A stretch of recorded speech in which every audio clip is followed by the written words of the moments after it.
for the first question of the day. Okay, the first question is from, again, from Mr. Jonel Tepait. Okay, he is connected, partner.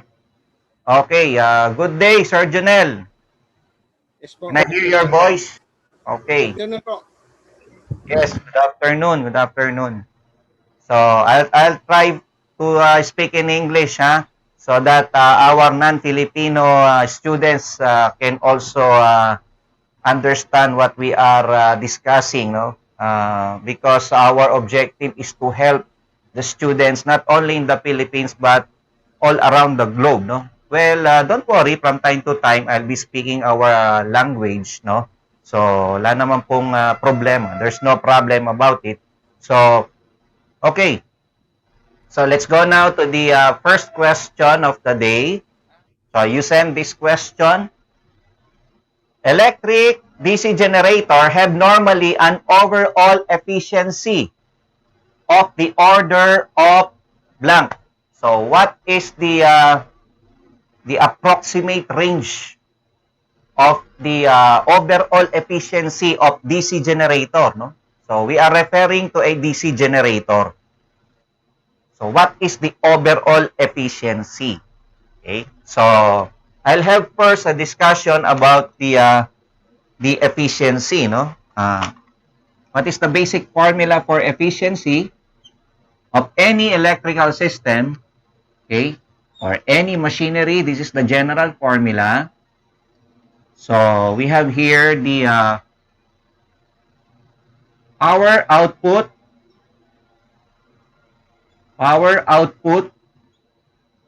over power input. Power input times 100%. Okay. So, remember that the power input is equal to the power output plus power losses or power loss. Okay.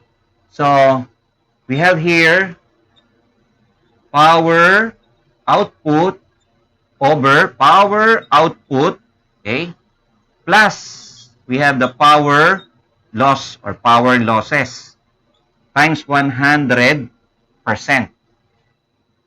Okay? So, in DC generator, so our power loss, let's say, the power loss, basically, it has two types, no? What are the two types of power losses, no? Two types of power losses. Okay? Basically, we have what we call the variable loss,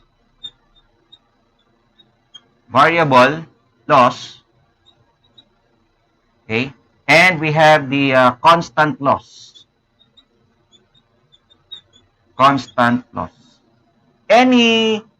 Any type of electrical machinery, DC machinery, transformers, alternators, AC motors, has all of these losses. Two types of power losses. Well, if we are talking of the variable loss, from the word variable, meaning it varies, no? It changes, nagbabago siya. Okay. So, we are referring to, usually we are referring to the copper loss. Copper loss. Or shall we say, copper loss, or what we call the I squared R loss. I squared R loss. Okay? I squared R loss. Okay. What about now for the constant loss? Okay, from the word constant, it does not change. Variable meaning it changes, no, it varies. Constant loss does not change. Okay? So, constant loss. So, the constant loss does not change. This usually refers to the mechanical losses, or shall we say the rotational losses. rotational losses, or core loss or iron loss, just like in a transformer. Okay, so sometimes they refer to, in electrical machinery in general, they have what we call the stray load loss, no? Or the miscellaneous loss, stray load loss. Okay, for the case of the DC generator, that is the field loss. Field loss. These losses are usually constant losses. The variable loss is usually the other term for variable loss, by the way. No? The other term is electrical loss or electrical loss. Okay? So those are the the synonyms of the word variable, meaning copper loss, electrical loss, I squared R loss. Okay? For constant loss, we have the mechanical, rotational losses, core loss, iron loss, stray load loss, no? Okay, for rotating machinery, they have the friction, and windage loss. There you are. Okay? So these are some types of the constant losses. Okay, so as we see here, no, our given is DC generator. A DC generator has what we call a rotational loss or a mechanical loss. No? We have a rotational loss. Unlike in a transformer, that it has no rotating parts. A transformer has no rotating parts. No? Okay? So, walang rotating part. Yung umiikot na part sa transformer. No? It has no rotating part. Sir, there is like an exhaust fan in a transformer. I saw that in a substation.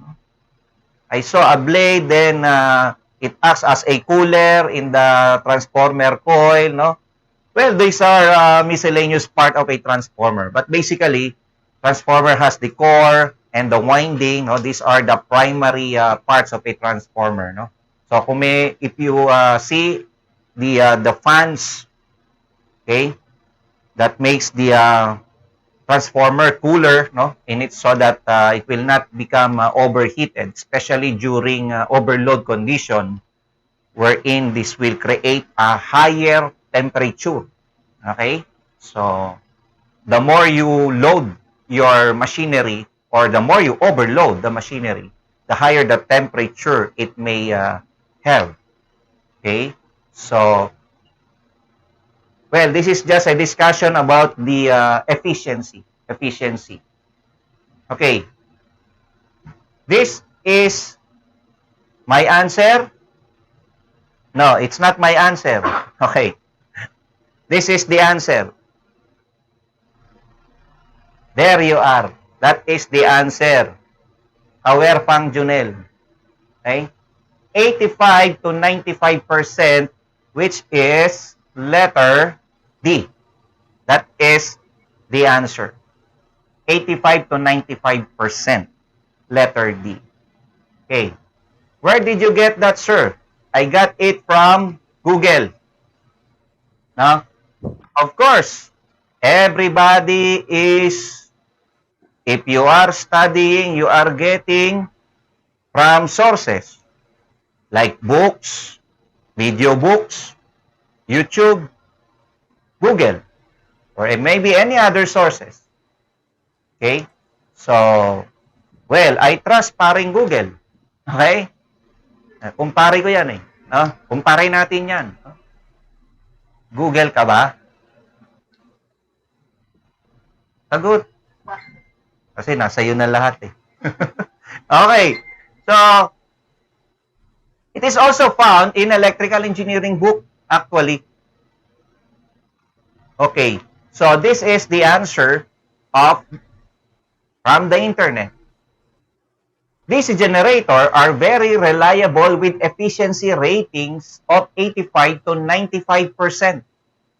They are compact and light in weight. Okay, lightweight, magaan siya. They provide consistent and constant output. Di pa bago-bago yung output voltage niya. No? It doesn't vary, the output voltage. No? They can be used to provide variable output power. No? So you can increase or decrease the power level of your generator. Well, this is the link. No? Okay, I'll give you a tip when studying nowadays, especially we are on online. I'll give you a tip for those students, even high school students, no? To all students, this is my tip to everyone.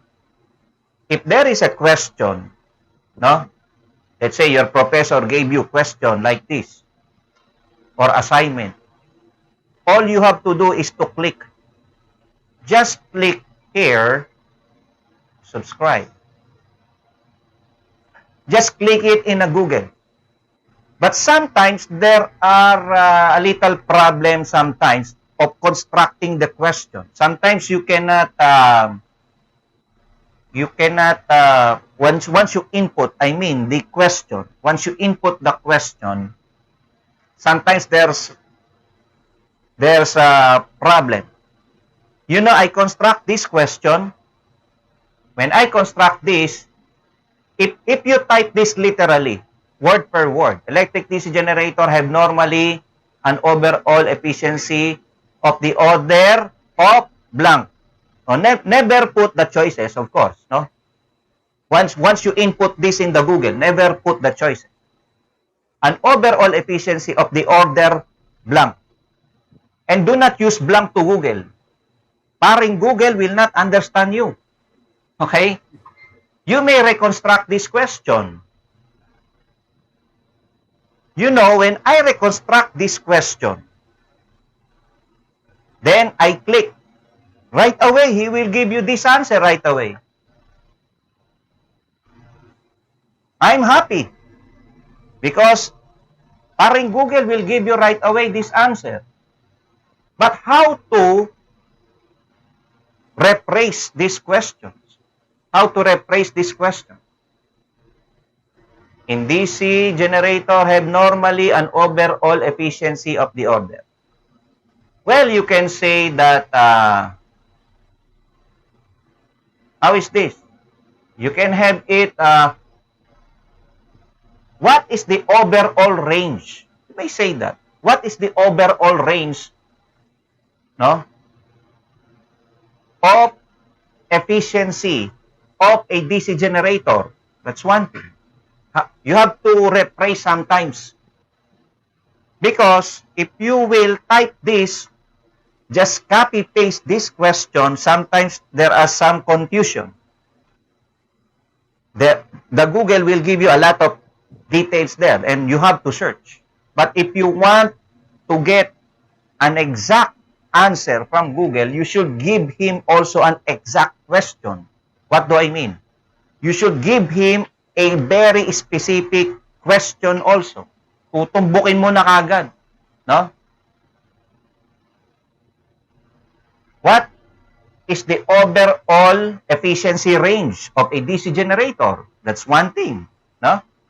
Kasi pag tinype mo to ng basta-basta as overall, as an overall efficiency of the order blank, Google will not understand you. Actually, when I type this, I just type electric DC generator has an overall efficiency of what? I just typed it right, just like that. And that will give you an answer right away. I'll show to you. This is my cell phone. I'll show it to you. Everyone. And those our viewers in Facebook Live. So this is an in-depth mentoring about the RE and RME board exam question. Go to Google.